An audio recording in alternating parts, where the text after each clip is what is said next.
नमस्कार दोस्तों, नमः शिवाय। जीवन ज्योति चैनल में आप सभी का हार्दिक स्वागत करती हूं। दोस्तों, आज की वीडियो में मैं बात करूंगी अक्षय तृतीया पर्व के विषय में।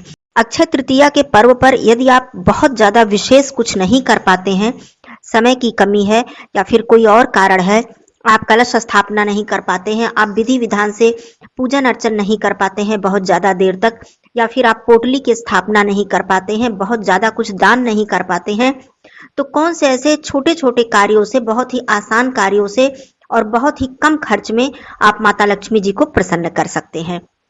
कौन कौन से ऐसे महत्वपूर्ण कार्य हैं जो आपको कर लेना चाहिए। यदि आपके पास समय है, यदि आपके पास पर्याप्त शक्ति सामर्थ्य है, तो आप विधि विधान से सब कुछ करें। लेकिन आज मैं बहुत ही आसान तरीका बताऊंगी, जिससे कि जिन भी भाई बहनों के पास समय की कमी है या फिर शारीरिक अस्वस्थता है, वो लोग भी आसानी से अक्षय तृतीया का संपूर्ण लाभ और माता लक्ष्मी जी का संपूर्ण आशीर्वाद प्राप्त कर सके। देखिए, सोना नहीं खरीद पाते हैं, कोई बात नहीं, आप पोटली नहीं बना पाते हैं, कोई बात नहीं, आपको एक छोटी सी वस्तु अपने तिजोरी में रखनी है जो कि आपको 10-20 रुपए में मिल जाएगी। सोना के स्थान पर कौन कौन सी ऐसी वस्तुएं खरीदे जो कि आपको बहुत ही आसानी से और बहुत ही कम बजट में प्राप्त होने वाली है। यदि आप मान लीजिए कि श्री सूक्त या कनकधारा स्तोत्र का पाठ करते हैं, तो कौन कौन सी सावधानियां आपको रखनी चाहिए, कौन कौन से नियम का पालन करना चाहिए, जिससे कि आपको उस पाठ का पूरा लाभ, संपूर्ण लाभ प्राप्त हो सके। माता रानी को कौन सी वस्तु का आप भोग लगा सकते हैं जो कि बहुत ही आसानी से आपको आपके घर में उपलब्ध हो जाए। दूसरी चीज, 3 कार्य ऐसे हैं जिसे आप यदि कर लेते हैं तो आप समझिए कि संपूर्ण अक्षय तृतीया का जो लाभ है, जो फल है, माता रानी की जो कृपा है, वो आपको मिल जाएगी। तो दोस्तों, वीडियो बहुत ही ज्यादा उपयोगी होने वाली है और बहुत छोटी छोटी जानकारी आपको मिलेगी, जिससे आपको किसी भी प्रकार की परेशानी नहीं होगी और मन में यह असंतुष्टि नहीं आएगी कि हम विधि विधान से बहुत कुछ नहीं कर पाए, बहुत ज्यादा कुछ दान नहीं कर पाए, सोना चांदी नहीं खरीद पाए। कुछ भी आपके मन में ऐसा नहीं आने वाला है। तो वीडियो में आप लोग बने रहिएगा। आप लोगों से निवेदन है, मेरा वीडियो पसंद आता है तो इसे लाइक जरूर किया कीजिए, नहीं पसंद आता है तो डिसलाइक भी किया कीजिए, कमेंट बॉक्स में बताया कीजिए। कमेंट बॉक्स में जय मां लक्ष्मी मैया जरूर लिखिएगा। दोस्तों देखिए, सबसे पहले मैं बताती हूँ कि 3 कौन कौन से ऐसे कार्य हैं। देखिए, बैसाख मास है, अक्षय तृतीया है, ऐसा पर्व है, ऐसा दिन है, ऐसी तिथि है जिसका कि बहुत ही अधिक महत्व हमारे शास्त्रों में बताया गया है। कहा जाता है इस दिन माता रानी धन की वर्षा करती हैं। जो भी माता लक्ष्मी जी को इस दिन प्रसन्न कर लेता है, उसके जीवन में धन धान्य की कमी कभी नहीं होती है। तो पहला कार्य, इस दिन आपको ब्रह्म मुहूर्त में स्नान करना है। ये कार्य तो जरूर कीजिएगा। आप लोग सूर्योदय ना होने पाए, कहने का मतलब सूर्योदय से पहले आप लोग स्नान जरूर कर लीजिएगा, क्योंकि पूरा बैसाख मास यदि आप नियम नहीं ले पाए हैं तो अक्षय तृतीया पर कम से कम आप सूर्योदय से पहले स्नान कर लीजिएगा। दूसरा कार्य, दान। अब देखिए, दान तो बहुत ही ज्यादा अनंत है, उसकी कोई सीमा नहीं है, लेकिन आप दान कुछ न कर पाए। आज मैं इस वीडियो में बहुत ही आसानी वाले कार्य बताऊंगी, बहुत ही कम बजट वाले कार्य बताऊंगी। मान लीजिए बहुत ही आप दान नहीं कर पाते हैं, बहुत आपके पास बजट नहीं है, आप एक मिट्टी का छोटा सा मटका ले लीजिए, छोटा सा ही पात्र ले लीजिए, उसमें जल भर लीजिए। दूसरी चीज, आप इस दिन थोड़ा सा जौ ले लीजिए या फिर कोई भी अनाज ले लीजिए, जो भी आपके पास है, गेहूं है, चावल है। जौ को स्वर्ण दान के बराबर स्थान दिया गया है अक्षय तृतीया पर, तो इसलिए मैंने जौ भी बता दिया, जो कि आपको बहुत ही कम पैसे में मिल जाएगा। जरूरी नहीं है कि आप बहुत ज्यादा मात्रा में लें, आप थोड़ी मात्रा में भी ले सकते हैं। आप जौ का दान कर सकते हैं, कुछ ऋतु फल आप मंगा सकते हैं। इस तरह से आप अनाज, फल और जल का दान यदि कर देते हैं और थोड़ा सा उस पे कुछ दक्षिणा रख देते हैं, 10, 20, 50, 100 जो भी आपके पास है, तो ये आपका दान का कार्य भी हो जाएगा। आपको बहुत ज्यादा परेशान होने की आवश्यकता नहीं है कि हम बहुत ज्यादा दान नहीं कर पाए। तीसरा कार्य, माता लक्ष्मी जी की पूजा। अब माता लक्ष्मी जी की पूजा में तो बहुत सारे विधि विधान भी हैं, बहुत सारे स्तोत्र हैं, चालीसा है, पाठ है, मंत्र जप है। आप कुछ नहीं कर पाते हैं तो अपने घर के मंदिर में माता लक्ष्मी जी और श्री हरि विष्णु भगवान जी की प्रतिमा आप रखें, और सभी के घर में होती है, सभी के घर के मंदिर में होती हैं। वहां पर आप बैठे धूप दीप प्रज्वलित करें, यदि घी है तो घी का दीपक प्रज्वलित करें, नहीं तो तिल के तेल का दीपक प्रज्वलित करें। माता रानी को लाल पुष्प, सिंदूर, रोली अर्पित करके और वहां पर धूप दीप प्रज्वलित करके आप बैठकर माता रानी की स्तुति अपने भाषा में, जो आपको आता है, जितना भी आपको आता है, आप बैठकर स्तुति कर लें, उनको प्रणाम करें, उनसे आशीर्वाद ले लें और अंतिम में आरती कर लें। इतना ही कार्य आप कर लेते हैं तब भी आपकी पूजा पूर्ण हो जाती है। तो ये 3 कार्य आप लोग कर लीजिएगा। यदि आप बहुत विस्तृत बहुत कुछ विधि विधान से कलश स्थापना इत्यादि नहीं कर पाते हैं। चलिए ये हो गया। अब मैं दूसरी महत्वपूर्ण बात बताती हूँ कि यदि जो भी भाई बहन पोटली की स्थापना नहीं कर पाते हैं, पोटली का निर्माण कैसे किया जाता है, कैसे अभिमंत्रित करना है, कैसे स्थापित करना है, इसका वीडियो मैं दे चुकी हूँ। आप लोग चाहें तो देख सकते हैं। बहुत ही कम सामग्री में आपकी जो पोटली है वो बन जाएगी और किस तरह से उसका नियम है ये भी आप जान जाएंगे। चलिए, आप मान लीजिए पोटली का निर्माण नहीं कर पाते हैं। आपको कुछ नहीं करना है, किराने की दुकान से, जिसपे हम लोग रोजमर्रा की वस्तुएं खरीदते हैं, उसी दुकान से आपको कमल गट्टा ले लेना है।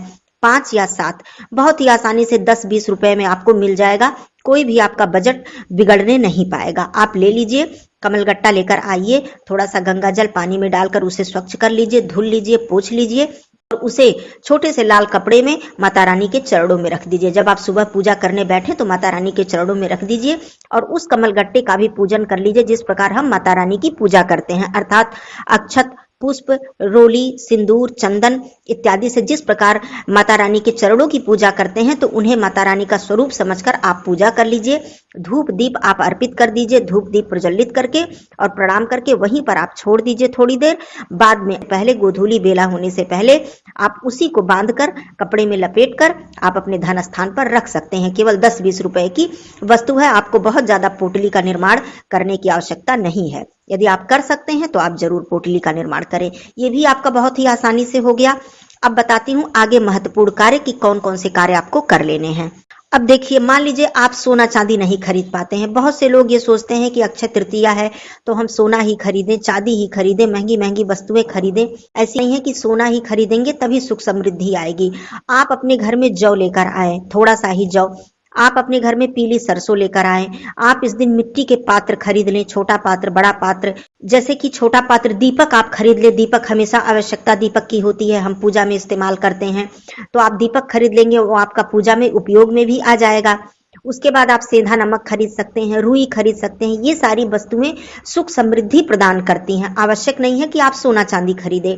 10, 20, 50 रुपए में आपको ये सारी वस्तुएं मिल जाएंगी और आपकी अक्षय तृतीया की खरीदारी भी हो जाएगी। अब मैं सबसे महत्वपूर्ण बात बताती हूँ कि यदि जो भी मेरे भाई इस दिन श्री सूक्त का पाठ करते हैं या फिर कनकधारा स्तोत्र का पाठ करते हैं, इसका नियम क्या है। क्योंकि जब आप पोटली का निर्माण करते हैं तब भी आपको अपनी पोटली को अभिमंत्रित करना होता है, चाहे आप बीज मंत्रों से करें या फिर कनकधारा या श्री सूक्त पाठ से, स्तोत्र से आप उसे अभिमंत्रित करें। लेकिन इसके कुछ नियम है, छोटे छोटे नियम है, सावधानियां हैं जिसे आपको ध्यान में रखना चाहिए। देखिए दोस्तों, श्री सूक्त का पाठ करने के विषय में कहा गया है कि जो भी व्यक्ति प्रतिदिन या फिर इसे प्रत्येक शुक्रवार या पूर्णिमा तिथि पर अवश्य करना चाहिए और प्रतिदिन जो व्यक्ति नियमित रूप से श्री सूक्त का पाठ करता है वह 7 जन्मों तक निर्धन नहीं होता है। इतनी ज्यादा महत्ता इसकी बताई गई है शास्त्रों में। ये पहली बात है। दूसरी बात, आपको जब भी आप श्री सूक्त का पाठ करें तो आपका आसन लाल या गुलाबी रंग का होना चाहिए। वस्त्र जो आप उस समय धारण करें, पुरुष हैं तो सफेद वस्त्र धारण करें, सुहागिन महिलाएं हैं तो गुलाबी वस्त्र धारण कर सकती हैं, या फिर कुंवारी कन्या है तो वो सफेद वस्त्र भी धारण कर सकती हैं। इस बात का भी आपको ध्यान रखना है। काले, नीले, भूरे इस तरह के वस्त्र पहनकर श्री सूक्त का पाठ आपको नहीं करना चाहिए। श्री सूक्त का पाठ करने का बहुत अधिक आपको फल प्राप्त हो, इसके लिए माता रानी के समक्ष आपको घी का दीपक प्रज्वलित करना चाहिए। दीपक जलाकर ही आपको इसका पाठ करना चाहिए। और क्या नियम है, इस दिन जब आप श्री सूक्त का पाठ करते हैं तो आपको माता रानी को गुलाब के पुष्प अर्पित करने चाहिए। यदि गुलाब के पुष्प नहीं है तो आप माता रानी को इत्र अर्पित करके और दीपक प्रज्वलित करके आप इस पाठ की शुरुआत कर सकते हैं। जो भी मेरी बहनें हैं, माताएं हैं, सुहागिन स्त्रियां हैं, वो अपनी मांग में सिंदूर लगाकर, चंदन लगाकर अपने सर को ढककर ही इसका पाठ करें। इससे अत्यधिक लाभ की प्राप्ति होती है। उसके बाद पाठ जब आप कर लेते हैं तो आपको माता रानी की आरती अवश्य करनी चाहिए। ये नियम है श्री सूक्त या कनकधारा स्तोत्र का। जब आप पाठ करते हैं तो ये नियम है। यदि आप चाहें तो प्रतिदिन करें या फिर सप्ताह में प्रत्येक शुक्रवार को करें या फिर जो माह में पूर्णिमा पड़ती है इस दिन करें। ये बहुत ही ज्यादा शुभ फल और धन धान्य की वृद्धि करने वाला स्तोत्र और पाठ है। आप चाहें तो इसे श्रवण भी कर सकते हैं। दोस्तों, अक्षय तृतीया के दिन हमें कोई भी अनैतिक या पाप कर्म से बचना चाहिए। किसी भी प्रकार का ऐसा कर्म नहीं करना चाहिए जिसका कि पाप का फल हमें जन्म जन्मांतर तक भुगतना पड़े। जैसे कि कहा जाता है कि अक्षय तृतीया पर जो हम दान करते हैं, जो हम पुण्य करते हैं, जो हम धर्म करते हैं, उसका जो फल है वो अक्षय हो जाता है, कभी नष्ट नहीं होता है। उसका लाभ हमें जन्मों जन्मों तक मिलता रहता है। उसी प्रकार इस दिन यदि हम पाप कर्म करते हैं, मांस मदिरा का सेवन करते हैं, अनैतिक कर्म करते हैं, तो इसका जो पाप है, इसका जो फल है, पाप का फल, वो भी हमें जन्म जन्मांतर तक भुगतना ही पड़ता है। यह कभी खत्म नहीं होता, इसका प्रायश्चित नहीं हो पाता है। तो इसलिए जितना हो सके आप मदद करें, धर्म करें, पुण्य करें, दान करें, स्नान करें, लेकिन किसी भी प्रकार का अनैतिक कर्म न करें। मैं तो कहूंगी कुछ भी न कर पाएं, लेकिन गलत कार्य न करें। यदि अच्छा न कर पाएं तो बुरा भी न करें। तो ये सारी बातें थी उन भाई बहनों के लिए जो बहुत ही ज्यादा इस बात से परेशान हो जाते हैं कि हम बहुत कुछ नहीं कर पा रहे हैं, हमारे पास बजट नहीं है, हमारे पास समय नहीं है, हमारा स्वास्थ्य सही नहीं है, कैसे करें, क्या करें। तो ये बहुत छोटे छोटे से कार्य थे जो आप बहुत आसानी से कर सकते हैं और बहुत कम बजट में खरीदारी और आपकी पोटली भी बन जाएगी, सब कुछ आपका कार्य पूर्ण हो जाएगा। मेरे सभी भाई बहनों को अक्षय तृतीया की हार्दिक शुभकामनाएं। माता लक्ष्मी जी की कृपा आप सभी पर सदा सर्वदा बनी रहे। फिर मिलती हूँ अगले वीडियो में, तब तक के लिए धन्यवाद। नमः शिवाय, हर हर महादेव।